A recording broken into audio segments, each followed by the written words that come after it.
Hello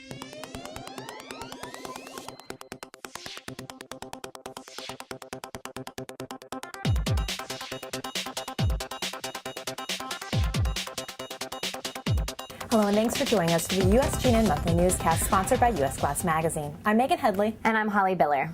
The month started off with the potential for some good news for the commercial glass industry when President Obama unveiled his Better Buildings initiative to make commercial buildings 20% more energy efficient by 2020 during a speech at Penn State. Making our buildings more energy efficient is one of the fastest, easiest, and cheapest ways to save money, combat pollution, and create jobs right here in the United States of America.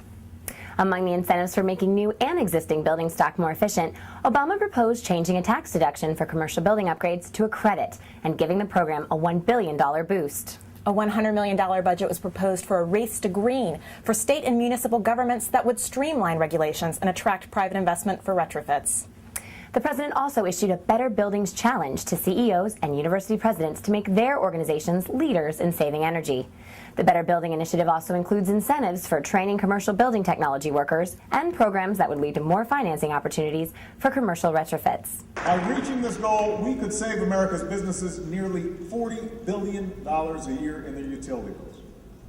Think about that, $40 billion. That's money that could be spent growing those businesses and hiring new workers. Many glass industry professionals were understandably optimistic following the announcement, but we'll wait and see how these incentives really affect demand for high-performance glass products. Incentives prompting demand will surely be needed in 2011 if the Decker Research Statistical Review and Forecast can be believed.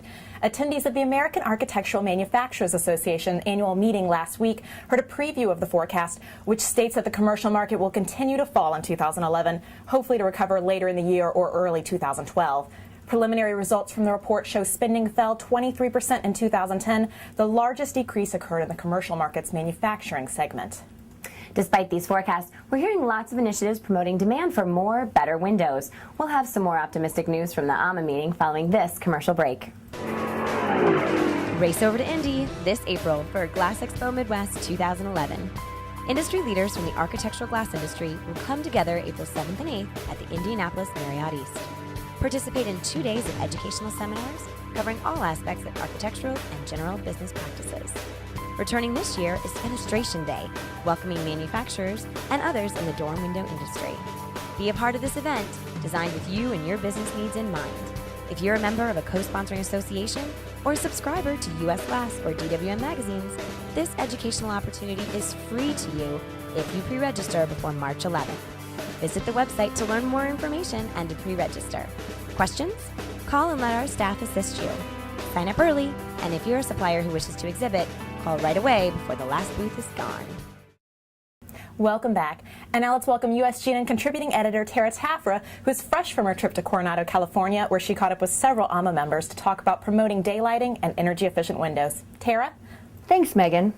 AMA members had a lot on their plate during their annual meeting. When I spoke with Association President Rich Walker, we talked about some of the work the group has undertaken in the last year. The group has pushed for window retrofits in all government buildings since last year, well before the Better Building Initiative brought efforts such as these to the forefront. Another interesting initiative that we actually began about the middle of last year was some conversation with Governor John Engler, who at the time was president of the National Association of Manufacturers. He had a very big interest in replacing all the windows that were eligible in government buildings with more energy efficient windows. It's certainly exciting to hear about all of the efforts being made to promote the use of energy efficient glass, and it will be interesting to see where AMA's conversations with Engler take us. We've also heard a lot about daylighting. Daylighting reduces the use of electric lights and brings natural light to building occupants. Either way, it's a part of the equation that's getting more focus lately. I think everyone in the building industry shares the ultimate goal, which is reaching near zero energy buildings by 2030.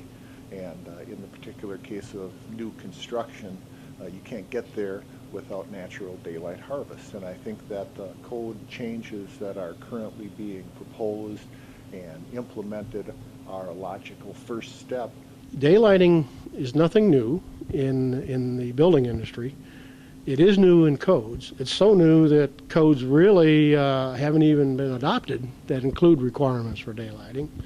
if there's anything that has been neglected in codes, it is the completion of the energy equation. Well, as far back as 2006, AMA was already back then proposing making code change proposals because of the advantages that we knew existed with daylighting when coupled with automatic controls. It was we were looking at trying to expand skylights from 3% to 6% because they were restricted to 3% in the current codes, and we saw nothing but good reasons why. Let's take advantage of this free lighting. AMA also remains active in the National Fenestration Rating Council activities, which include efforts to rate daylighting. Attendees shared some comments on those efforts as well. They have some challenges in front of them, and I think they understand that. They have some very technically sound people that are involved in much of that. And some of the early testing that they've completed, I know they've had some deviations which really couldn't be explained. So they have some challenges as it relates to just the measuring devices, the procedures, the consistency between labs, and so on. I mean, I think at the end of the day, what you got to have is you have to have reliable and repeatable test requirements. We think NFRC needs to participate in that. We hope they will continue to be committed to creating useful daylight ratings. It has proven to be a challenge let's say we're not very far down the road there yet in NFRC, but we've addressed a lot of the issues. The last conference, there was a presentation, if you don't mind my mentioning, by Lisa Heschong, one of the lighting experts in the field, who brought into the discussion all of the non-energy issues related to daylighting, so that NFRC could determine whether or not energy alone is where they want to stay, and if simplified ratings are enough for good daylight ratings. We believe their simple ratings are too simple, and that they need to look at a different way of measuring the usefulness of daylight.